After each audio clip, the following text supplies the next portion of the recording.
여호수아서 9장 1절로 16절 말씀입니다. 구약성경 332면에 있는 말씀, 여호수아서 9장 1절로 16절 말씀을 한 절씩 교독하겠습니다.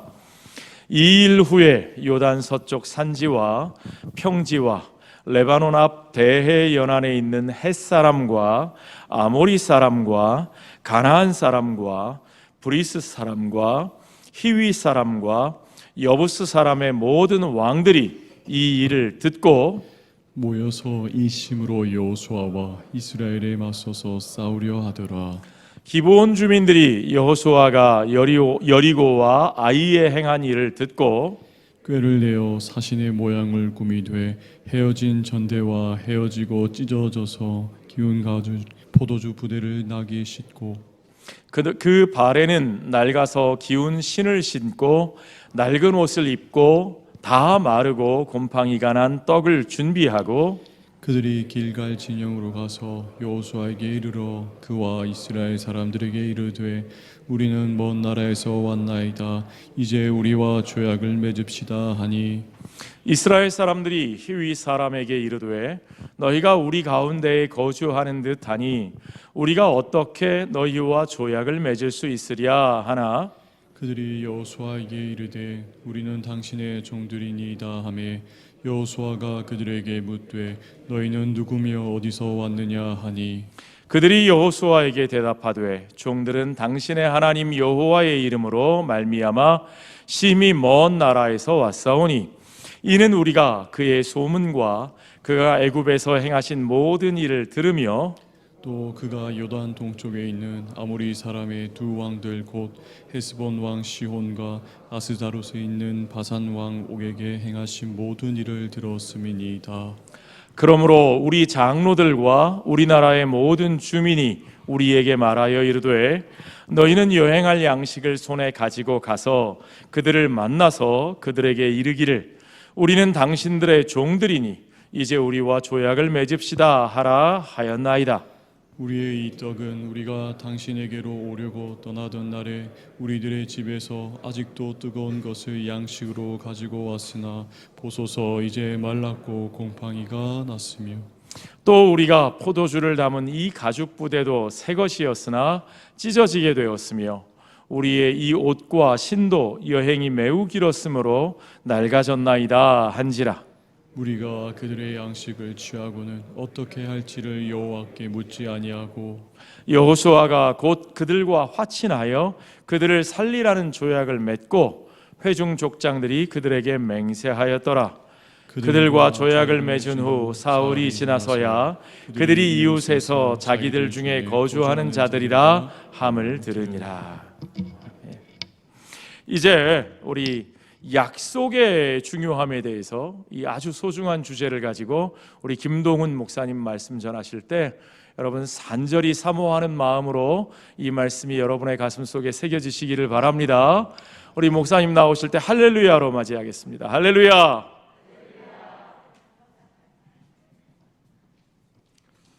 나오기 전에 할렐루야 하시면 어떻게 하십니까? 다시 한번 하겠습니다. 할렐루야 하시면 제가 아멘 하겠습니다. 할렐루야. 아멘. 자, 오늘은 약속의 힘이라는 제목으로 말씀을 전하고자 합니다. 약속이 중요하다는 것은 아마 다들 아실 겁니다. 그래서 제가 한 가지 예화를 준비했습니다.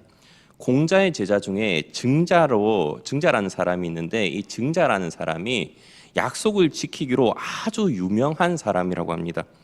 하루는 증자의 아내가 장을 보러 가는데 아들이 따라 나서겠다고 계속 떼를 쓰는 겁니다. 분명히 시장에 만난 음식을 얻어먹으려고 엄마한테 사달라고 쪼르려고 분명히 그렇게 하는 것이겠죠? 그렇게 아들이 조르는 것을 보고 증자의 아내가 이렇게 말을 합니다. 엄마가 장을 금방 보고 돌아올 테니까 집에서 기다리렴. 돼지고기를 사와서 맛난 반찬을 해줄게 라고 이야기를 한다는 것이죠. 근데 그 말을 듣고 아들은 얌전히 집에서 기다립니다. 엄마가 분명히 돼지고기를 사가지고 올 거야 라는 믿음으로 말이죠. 그런데 잠시 후 엄마가 장을 보고 왔는데 돼지고기를 사오지 않은 것입니다. 그런데 그것을 보고 증자가 마당에 하나뿐인 돼지를 자 끌고 어디로 가는 것입니다. 아내가 어딜 그 돼지를 끌고 가느냐고 말을 하니까 돼지고기를 사온다는 엄마가 빈손으로 왔으니까 내가 돼지를 잡으러 간다라고 말을 하는 것이죠. 아내는 그저 아이를 달래려고 한 말인데 진짜 돼지를 잡으면 어떻게 하냐고 증자에게 나무라면서 호통을 쳤습니다. 그런데 증자가 아내에게 이런 말을 했습니다. 그런 작은 일부터 약속을 안 지키는 부모의 말을 자녀가 어찌 믿겠소? 부모의 말을 못 믿는 자녀가 다른 사람의 말은 어찌 믿고 어찌 스스로도 믿을 수 있는 사람이 되겠소? 그런 자녀로 키울 바엔 돼지 한 마리가 차라리 값이 싸요. 좀 공감이 가십니까? 약속이 얼마만큼 중요한지, 약속 함부로 하면 안 된다라는 교훈도 있지만 약속이 얼마만큼 큰 힘을 가지고 있는지를 말해주는 이야기인 것 같습니다. 너무 먼 나라 이야기 같아서 우리나라에도 제가 정말로 감동적인 이 약속에 관한 예화를 한 가지 더 준비했습니다. 2010년 5월 전남 공군 소록도에 영국 필하모니 오케스트라 단 53명과 가수 조용필 씨가 방문을 했습니다.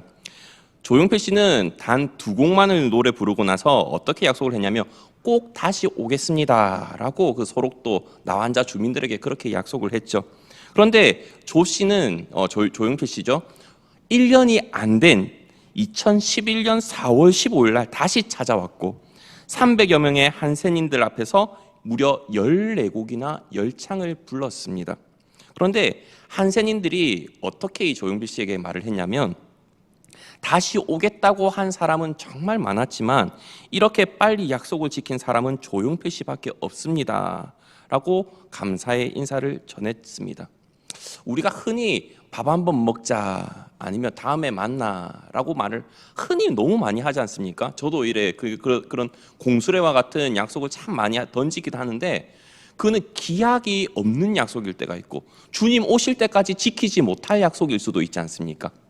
그런데 우리가 약속이라는 것을 생각하고 하나님의 말씀이라는 것을 생각을 할 때 우리가 하나님을 믿는다라고 하는 것은 뭘 믿는 거죠?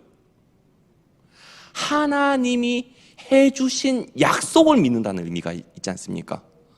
단순히 하나님이 천지 창조하시고 하나님이 어떠한 분이신가를 믿는 것도 있지만 가장 중요한 것은 하나님이 우리에게 어떠한 약속을 주셨고 또한 그 약속 때문에 우리가 구원함을 받는다는 사실 그리고 부활의 소망을 품고 있다는 그 사실을 믿는 것 아니겠습니까? 그 말인즉슨 우리가 성경을 읽을 때 하나님께서 해주신 약속을 믿는다는 것이 전제되어 있다는 것입니다. 자, 그렇다면 오늘 본문을 보면 이렇게 나와 있습니다. 뭐라고 시작되냐면 2일 후에라고 시작됩니다. 그죠? 9장 1절에서 보면 2일 후에라고 되어 있는데 앞에 8장을 보면 어떤 내용이 나오냐면 아이성과의 전투. 자, 여리고성을 점령하고 또 그 이후에 아이성을 점령하고자 할 때 맨 처음에는 아간의 범죄 때문에 점령하지 못하다가 결국은 그 아이성을 점령합니다. 그리고 아이성을 점령하고 나서 어떤 일을 행하냐면 그리심산과 에발산에서 그 12지파가 반으로 쪼개져 가지고 하나님께서 약속해 주신 것을 선포하는 행위를 합니다. 선포식을 하죠. 그리고 나서 2일 후에라고 하면서 오늘 본문이 들어간다는 것입니다. 자, 그런데 2일 후에라고 했을 때 우리가 생각을 해볼 때 하나님께서 가나안 정복 전쟁을 이제 하시지 않습니까? 그런데 그때 어떠한 명령들을 주셨는가라는 것을 우리는 기억해 볼 필요가 있다는 것입니다. 이제 본격적으로 가나안 전쟁을 들어가고 또한 하나하나씩 성을 점령해 나가는데 신명기 7장에 보면 이런 말씀을 주신다는 것입니다. 7장 1절부터 나와 있는데 요약을 하면 그렇습니다. 가나안 땅에 들어가면 7족속이 있을 것인데 그 7족속을 쫓아낼 것이고 또 반드시 칠 것이고 그들을 진멸할 것이다 라고 7장 1절부터 2절에 그렇게 이야기를 하고 있습니다. 불쌍히 여기지도 말 것이고 그들과 혼인하지도 말 것이고 또한 그들의 딸을 너희 딸과 아들과 서로 혼인도 하지 말 것이라는 것이죠. 그런데 그렇게 절대 화친 조약을 맺어서는 안 될 것이다 라고 말을 하죠. 그런데 오늘 본문에는 다 읽어보셨다시피 기브온 족속과 화친 조약을 맺는 내용이 나오고 있다는 것입니다. 그리고 그것을 언제 우리가 잘못 알고 조약을 맺었구나라는 것을 언제 알게 되죠? 사흘이 지난 그 날에 멀리서 온 족속이 아니라 바로 이웃에 있던 이 사람들이었구나라는 것을 깨닫게 되는 것이 바로 사흘 후라는 것입니다. 그렇다면 우리가 여기서 질문을 한 가지 던져볼 수 있는 것이 있습니다. 그것이 무엇이냐면, 하나님은 분명하게 이스라엘 모든 사람들에게 가나안 땅에 있는 모든 족속을 진멸하라라고 말씀을 하셨는데, 하나님께 아무런 의견을 묻지 않고 이 기브온 족속과 화친의 조약을 맺어버렸지 않습니까? 그런데 하나님께서 이 일을 두고 너희들 잘못했어, 너희들 혼날래 라고 말을 하는 것을 성경 어디에서도 두고 볼 수가 없다는 것입니다. 마치 사울 왕이 블레셋 족속을 진멸하려고 했을 때 진멸하지 않고 남겨두었던 것, 그들이 남겼던 것들 조금 하나님께 제사 드리려고 남겨뒀던 것, 그것을 엄청나게 뭐라 하셨는데, 그에 반해서 이 조약에 대해서는 아무런 말씀을 하고 있지 않다는 것입니다. 왜 그럴까라는 것을 우리는 생각을 해보아야 됩니다. 사실 우리가 흔히 이스라엘을 말을 할 때 하나님의 백성이라고 말을 많이 합니다. 그죠? 그런데 하나님의 백성이라고 할 때 이것이 민족적인 개념이겠습니까? 아니면 언약적인 개념이겠습니까? 자, 제가 민족적인 개념이면 이런 질문을 안 하겠죠. 하나님의 백성이라고 말을 할 때는 민족적인 개념보다는 언약적인 개념이 더 강합니다. 그래서 하나님께서는 아브라함과 그 언약을 맺으시고 난 이후에 모세로부터 하여금 출애굽할 때도 수많은 잡족들이 함께 나왔다고 하지 않습니까? 그리고 그 위에도 여리고성을 점령할 때도 기생 라합을 통해서 또 그 가족들을 구원해 주시는 거 보면, 이 민족적인 개념보다는 하나님의 약속에 의한, 하나님의 약속을 믿는 사람들에 대한 그런 개념으로 우리는 받아들일 수 있다는 것입니다. 그렇기 때문에 하나님 백성들이 어떻게 약속을 지키지 않는가, 아니면 약속을 지키는가에 따라서 분노하시기도 하고 징계하시기도 하지만, 하나님께서 어떻게 약속하셨던 것들을 세워나가시는가에 대해서도 성경은 수도 없이 말을 많이 하고 있습니다. 사실 이 기브온 족속에 대해서 이야기를 하자면 우리가 읽은 여호수아서뿐만이 아니라 창세기까지 거슬러 올라가다 보면 하나님께서 왜 이들에 대해서 가만히 놔두셨는가라는 것도 이해할 수 있게 됩니다. 물론 가장 먼저는 이 기브온 족속은 다른 족속들은 다 이 여호수아와 이스라엘 민족들과 대항하려고 할 때 하나님이 어떠한 분이신가를 알고 먼저 숙이고 들어왔고, 또한 그 민족적인 개념 안으로 들어오려고 했기 때문도 있지만, 하나님께서는 그 전에 창세기 34장에 보면 이런 일을 행하지 않습니까? 세겜의 모든 족속들을 멸하는 사건이 있습니다. 야곱의 딸인 디나가 세겜 그 히위 족속이라고 나오거든요. 그 본문을 보면 히위 족속 중에 세겜 하몰의 아들 그 땅 추장 세겜이 그 디나를 범하죠. 그래서 시므온과 레위가 할례를 받게 되면 그 모든 것들을 품고 우리가 너희와 함께 있을 것이다 라고 말을 하는데, 할례를 다 받았음에도 불구하고 그 언약을 누가 깨뜨리죠? 약속했던 것을 바로 야곱의 아들들이 먼저 깨뜨려 버린다는 것입니다.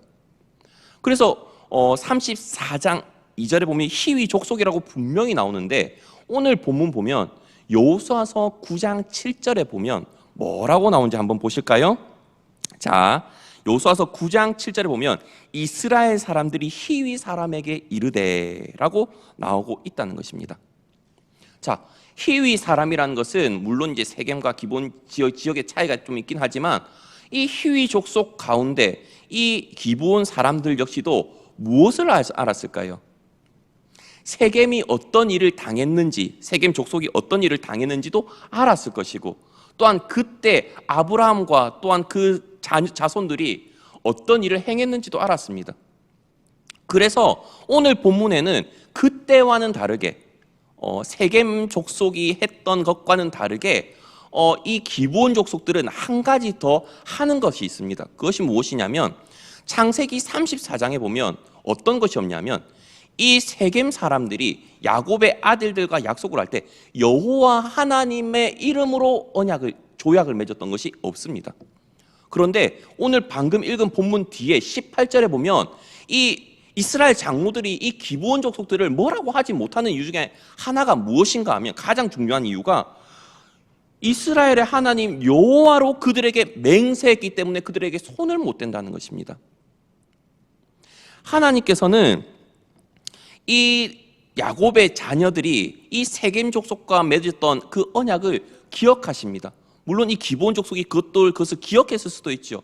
그런데 자기들이 잘못했던, 자기의 조상들이 잘못했던 것이 3일째 그들을 진멸했던 것이 이제는 자기들이 3일째 뒤에 이것을 깨닫게 됩니다. 아, 우리가 잘못 조약을 맺었구나 라는 것을 알게 되죠. 그렇게 우여곡절을 겪고 이 기브온 족속을 받아들이게 된다는 것입니다. 참 신기하지 않습니까?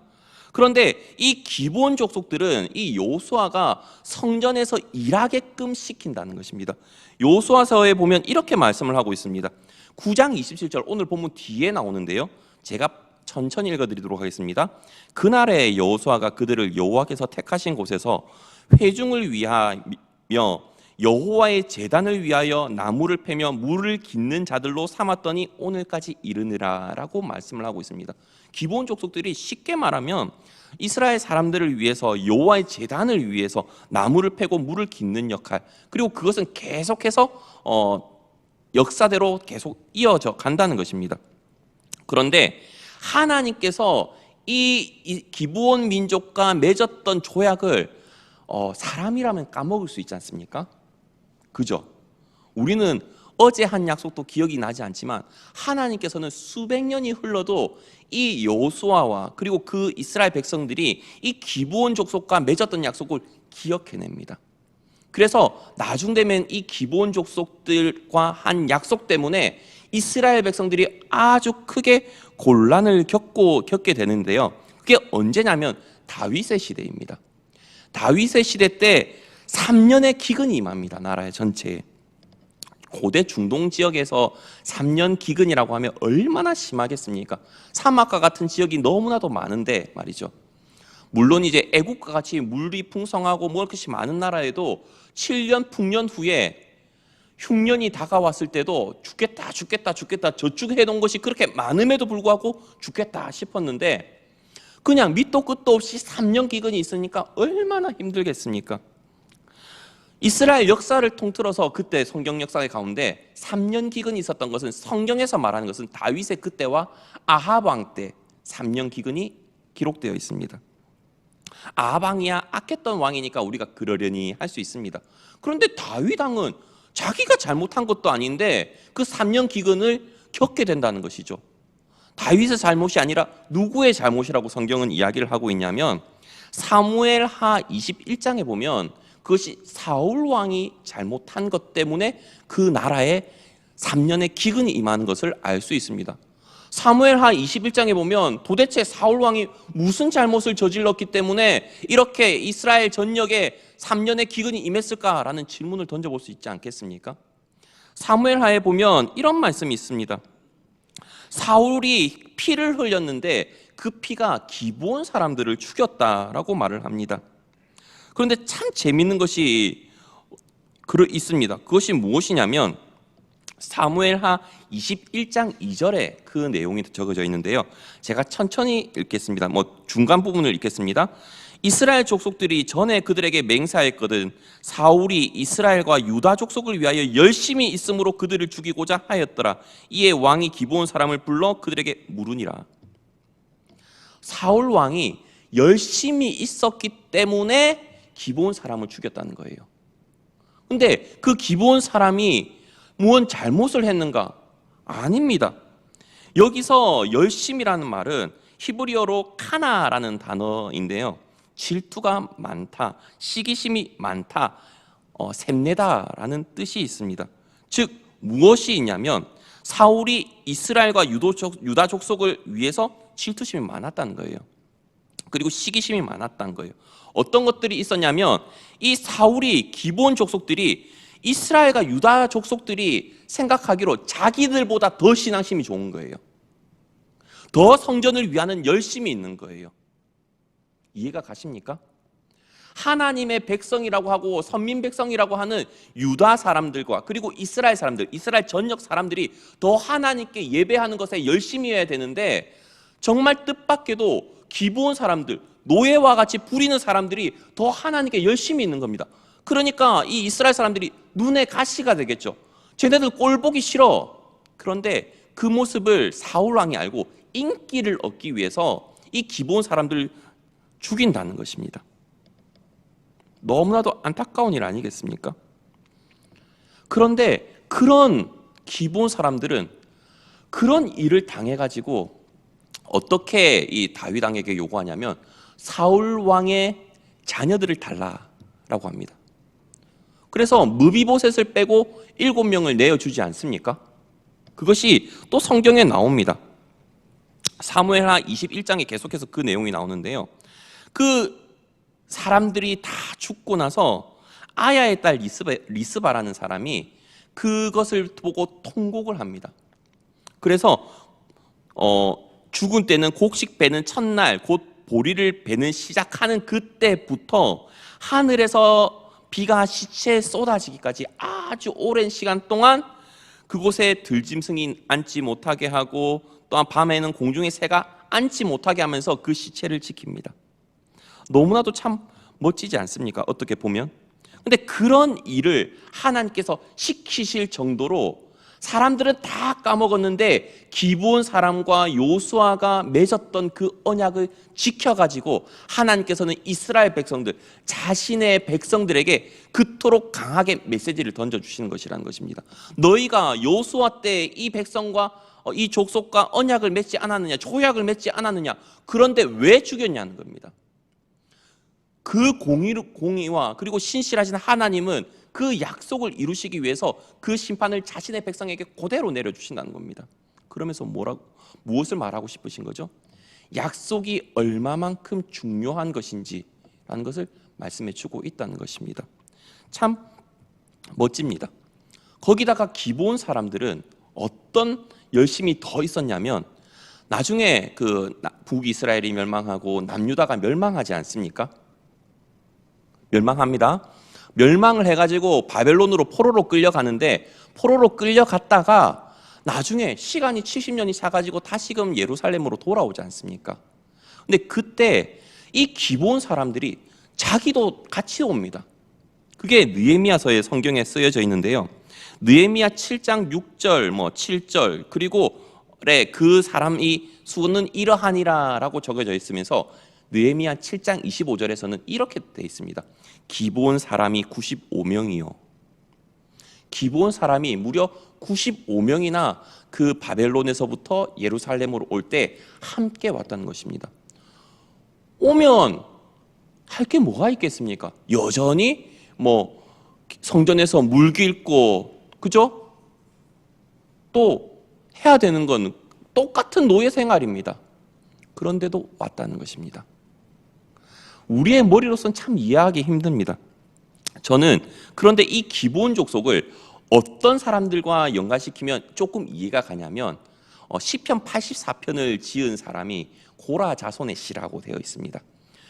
고라 자손은 다들 알다시피 모세한테 대들다가 불에 이제 심판을 당했던 자손들 아니겠습니까?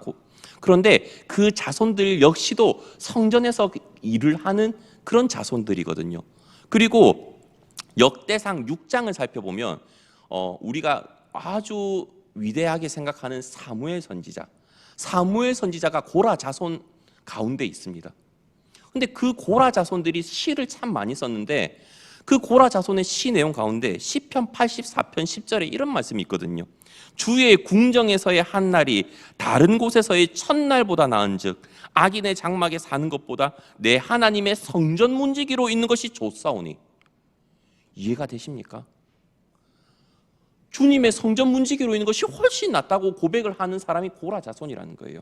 그런데 마치 기브온 족속, 기브온 자손들도 이런 신앙 고백이 있지 않고서 어떻게 바벨론 포로에서 풀려나가지고 다시 이스라엘 와가지고 다시 노동력을 제공하면서 노예 생활을 계속 하더라도 이것이 더 좋겠다라고 생각을 할 수 있겠냐는 겁니다. 이해가 가십니까?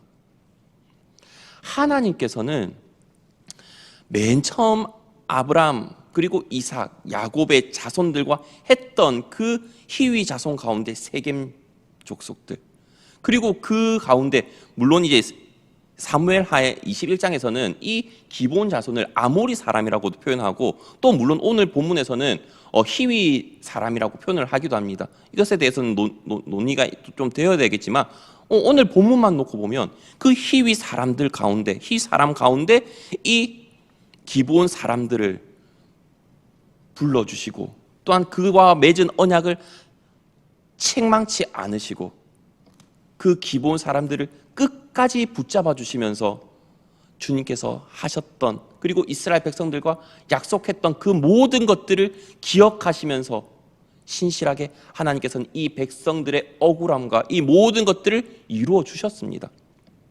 우리는 이것을 보면서 생각을 할 필요가 있습니다. 물론 가장 먼저는 기본 사람처럼, 기본 족속들처럼 다른 족속들은 다 하나님의 백성들에게 대항할 때 하나님이 어떤 분인가에 대해서 알고 이스라엘 백성들과 화친을 맺고 조약을 맺으려고 하는 그 모습이 너무나도 우리에게 본받을 바 된다는 것입니다.